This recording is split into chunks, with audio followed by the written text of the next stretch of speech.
Hi, in this videos I like to show you um, how to use 3ds Max to model some of the components that you are asking, and I'm gonna go through that because I have a few questions being asked to me today, and so the question will be, what would be the easiest way, or the quickest in this case, to create some sort of deformation of your model? And we certainly know rhinoceros is very capable, very powerful, but it's really NURBS based on set of B-spline. So you really have to envision the edges and the wireframe of your model in order to construct your 3D model. But how about if you don't have these spline, these bases, and what will be the things you do? What would be the good program to use to model your objects? So I think the best way, very visual, 3ds Max is the best program to use. So I'd like to show you that there's a lot of perks in order to use 3ds Max. If you like these videos, but please subscribe my YouTube channel, and I think my channel will have very interesting stuff that will talk about various of modeling programs, and also some of the tricks that you can do model very quickly. So here I have this model being built inside 3ds Max. You certainly can bring this into in rhinoceros and model this in rhinoceros, and you look closely. So I'm going to arc rotate it in the middle, and it's really straight, and it's a curve with two fillets, and this is in 3D. And what I'm going to do is I'm going to do something like twisting the two legs, so to occur, creating some sort of twist. I'm going to demonstrate how you do this successfully in 3ds Max. The way you do it is make sure that you customize set units, and make sure you use feet, inches, and this is a good units, US standard. If you don't use this, you could end up using metrics and your unit is not correct.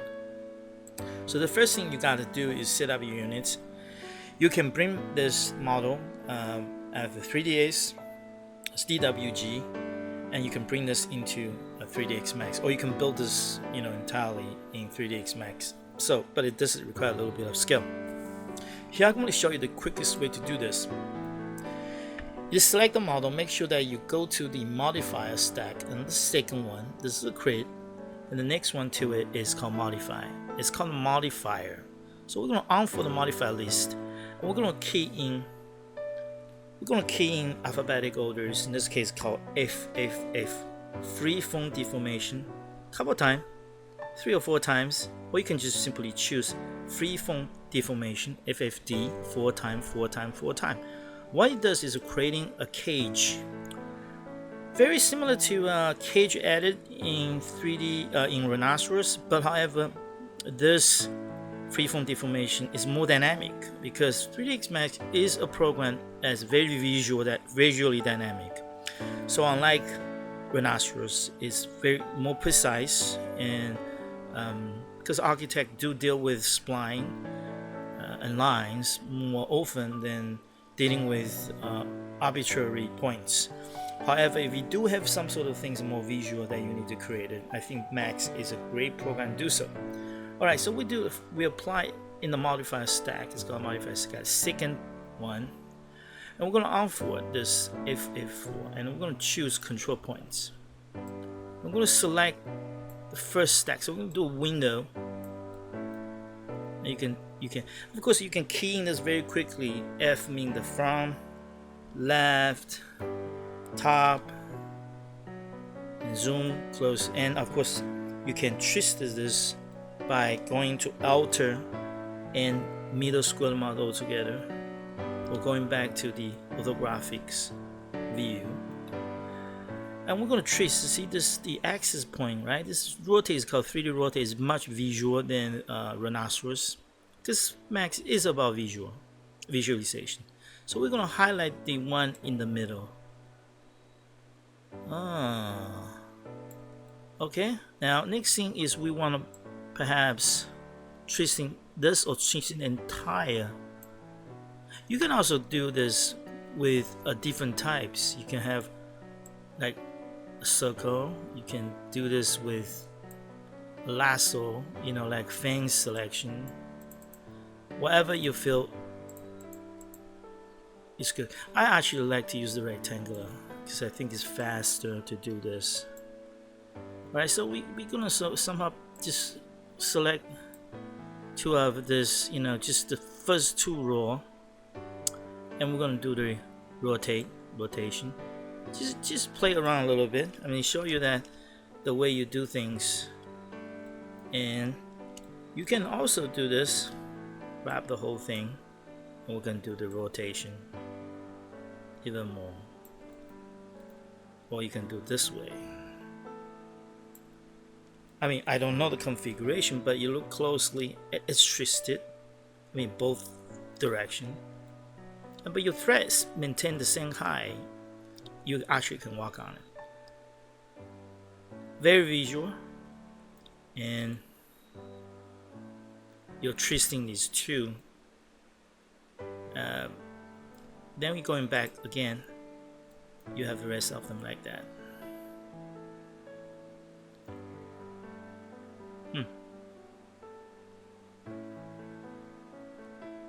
I don't know whether how the twist occur can go the other way. So, but I hope this answer your question, or at least inspire you to do something a little unusual using other program called 3ds Max. Okay, the next one I'm going to show you is the creating a staircase. And I purposefully did this like a very organic, like very organic type of staircase, but it is come with like horseshoes, U shapes. I'm going to show you how to do this. Again, you can, there's many ways you can do this. You certainly can do this in Rhinoceros, you can do it in many other programs, but I think it's very easy to do this in 3ds Max, because again, 3ds Max is a program you are able to visually mold it and deform the staircase like this. Okay, it's very easy to do. It takes about 5 minutes to do this. All right, so I'm going to show you. I'm going to alternate, arc rotate this. Oh, look at this. Okay, how we're going to do this? Very easy. We're going to go T to the top. Make sure your units, go customize your units using US standard. Will be feet and fractional inches, preferably to using that.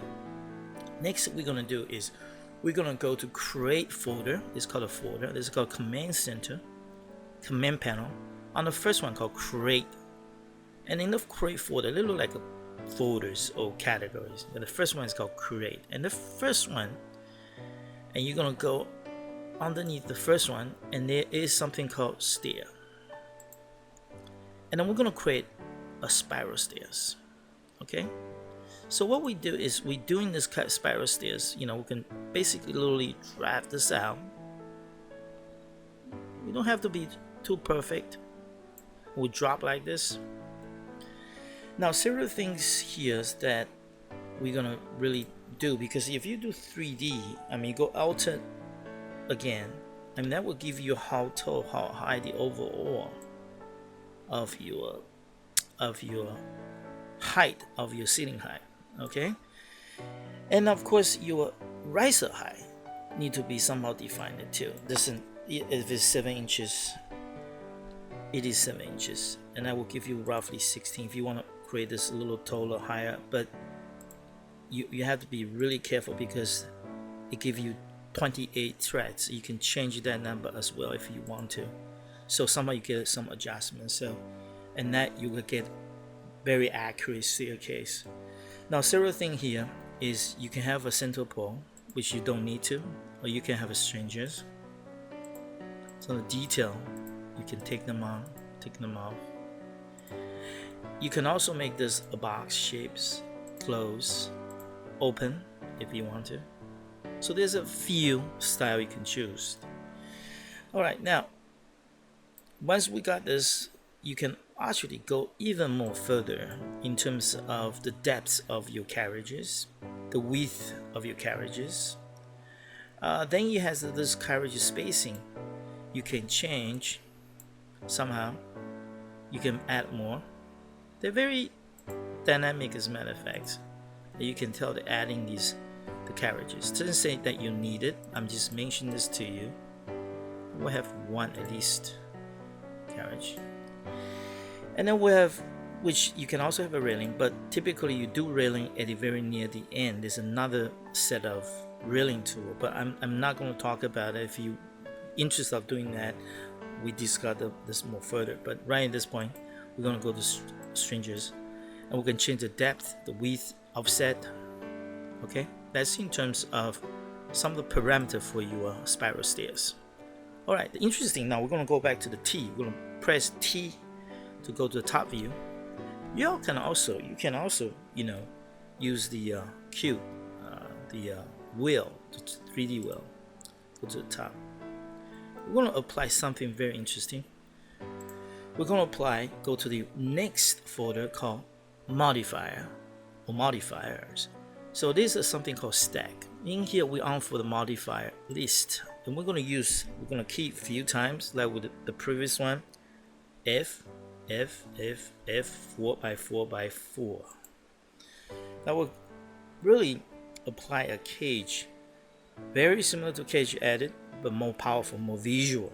All right, if you use rhinoceros, somehow it's really kind of hard to visually adjust the cage edit. This is much easier in 3ds Max. It's the power of 3ds Max. We're going to on 4 freeform deformations, 4x4x4. We're going to select control points. All right, now we're going to do the whole set here, because you look closely, you are selecting the whole one shot. So going back again, you do the whole things, and you're going to really twist it, tilt it. You're going to tilt again. And tilt again. I mean, this is my memory of that staircase. I remember somebody asked me. You can do the inside until you're satisfied. You can do this too if you want to. You can also rotate it if you want this to be straight.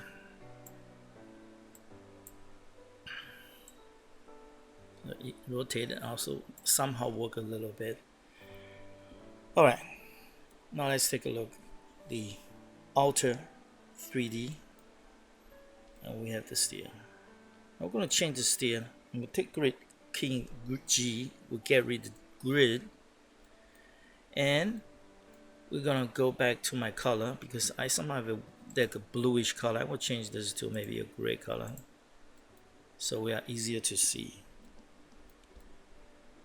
Okay, if you're finished, you want to stay in 3ds Max, do the rendering, you're very welcome. If not, you can always go exit, export, and export this, the select one, and you can always export this in FBX, which is wonderful formats. You can also export this as DWG, 3ds, FBX. Rhinoceros actually can read, and then the rest of the post-production can be done in Rhinoceros. So that's in terms of very hard to do freehand spiral stair ceiling. There are ways you can do in Revit. You also can do this in Rhinoceros.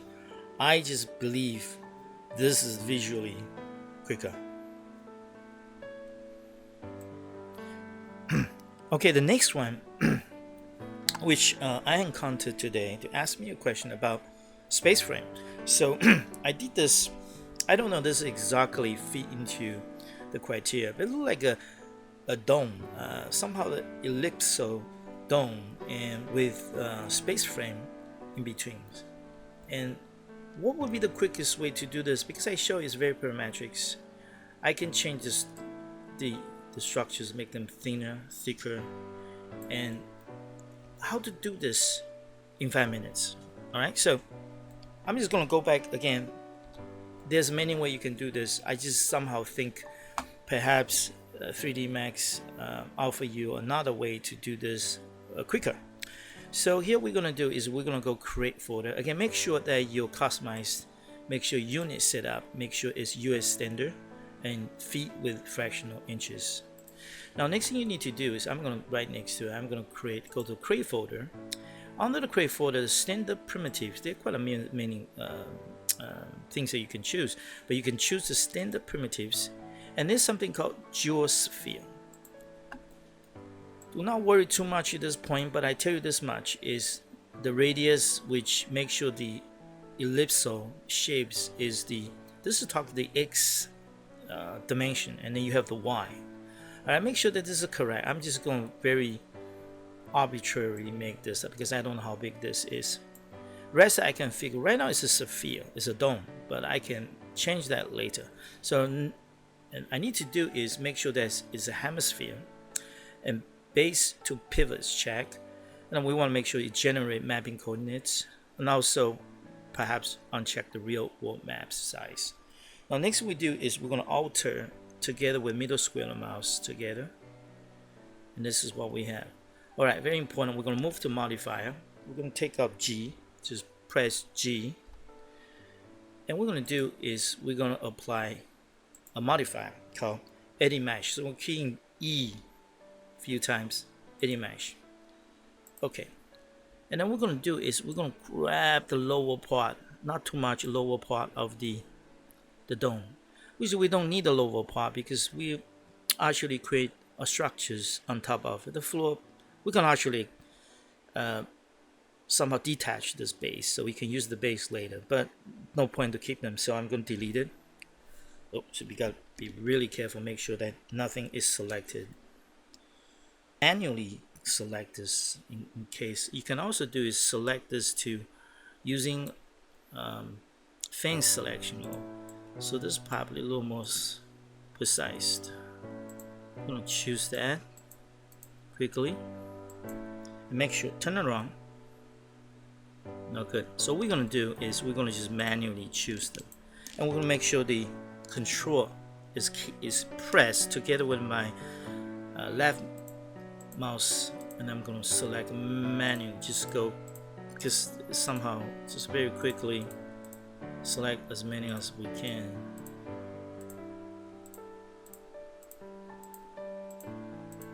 There's many ways you can of course quickly select this. You can actually turn them into the from and select them otherwise, but we're going to delete that. Alright, so now it's shell. Alright, now we're going to move to the top. The next thing is very simple. We're going to apply a deformation. Freeform deformation 4x4x4. Keying F on deformation first. And we're going to highlight the control points, select the entire row, but this time I'm going to cancel that. I'm going to choose the rectangle selection. I'm going to really drag the y-axis, not the z, not in between, just the y-axis, and drag it a little longer. We do the lower portion. Now we have an egg. Lastly is to apply the lattice commands. We're going to change the radius for the structures a little bit, and we're going to add the join for the space frame. Now we look in this, alter and rotate this, that we have our space frame domes being created. Well, this will conclude our another one that very effective use of freeform deformation 4x4x4, and quickly adding with the lattice and to create some sort of dome and with the structures. Okay, if you like this video, don't forget to subscribe. Click on the lower right hand corners and click subscribe, and make sure that you click the notification, so when I have a new video release, you will able to see it. It will notify you through emails. Thank you for watching.